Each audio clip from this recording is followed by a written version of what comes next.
दल विरोधी मंतव्य प्रसंग कारण दर्शाओ नोटिस जवाब देइछंती जटणी विधायक सुरेश राउतराय। से कौन श्रृंखला भांगी नांती बोली सफा सफा कहवा सह मला जाए कांग्रेस रे रहिबी बोली पीसीसी श्रृंखला कमिटी पाखरे पक्ष रखिछंती।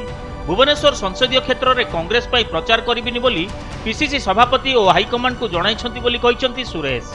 सुरेश का जुक्ति हेउछि तांको सानो पुओ मनमथ प्रथम थर पई पायलट चाकरी छाड़ी भुवनेश्वर सांसद प्रार्थी होइछंती, तेणु पुओ विरोध में से प्रचार करिबेनी बोली घोषणा करिछंती। दल चाहिए पूरा ओडिशा रे कांग्रेस पई से प्रचार करिवे। अन्यपटे पीसीसी सभापति शरद पट्टनायक कहिछंती सुर तांको पक्ष रखिछंती, तांको विरुद्ध रे कोनोसी कार्यानुष्ठान होइनी। से कांग्रेस रे अछंती और रहिबे मध्य। से तांको पक्ष श्रृंखला कमिटी पाखरे रखिछंती। हाईकमांड जहाँ निष्पत्ति नेबे ताहा तांको जणाई दिया जिवो। मु कहार प्रचार करनी कि करिबिनी।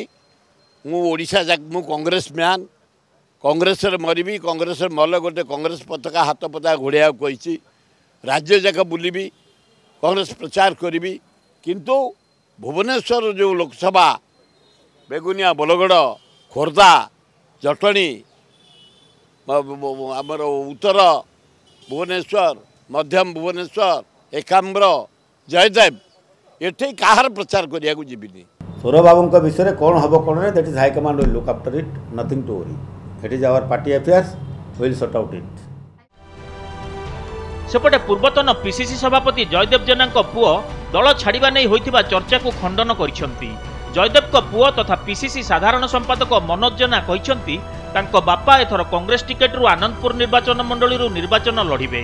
अन्यपटे पारादीप कांग्रेस रो टाणुआ नेता बापी सरखेल कांग्रेस रु इस्तीफा देइछंती। 2014 और 2019 निर्वाचन रे से पारादीप रु कांग्रेस रु विधायक प्रार्थी होइथिले। 2 वर्ष काल से कांग्रेस संगठन ठारू दूरे रहिबा परे शेषरे कांग्रेस रो प्राथमिक सदस्य पदरु इस्तीफा देइछंती, जहाकु नै कांग्रेस रो राजनीति उष्म होइछि। दलडिया रोग आमको ग्रास करी ना कि आमर कर भी ना। जयदेव बाबू 2024 रे आंध्रपुर निर्वाचन लड़िबे। मु तांको सहित आंध्रपुर रे काम करी आ आंध्रपुर सर्वांगीन उन्नति पई चेष्टा करी। कांग्रेस टेंशन रे थिबा बेले आसंता 15 तारिख भितर दल समस्त प्रार्थी तालिका घोषणा करिवो बोली पीसीसी सभापति कहिसंती। भुवनेश्वर कैमरा पर्सन दिलीप सेठी चिन्मय महापात्र रिपोर्ट, नंदीघोष टीवी।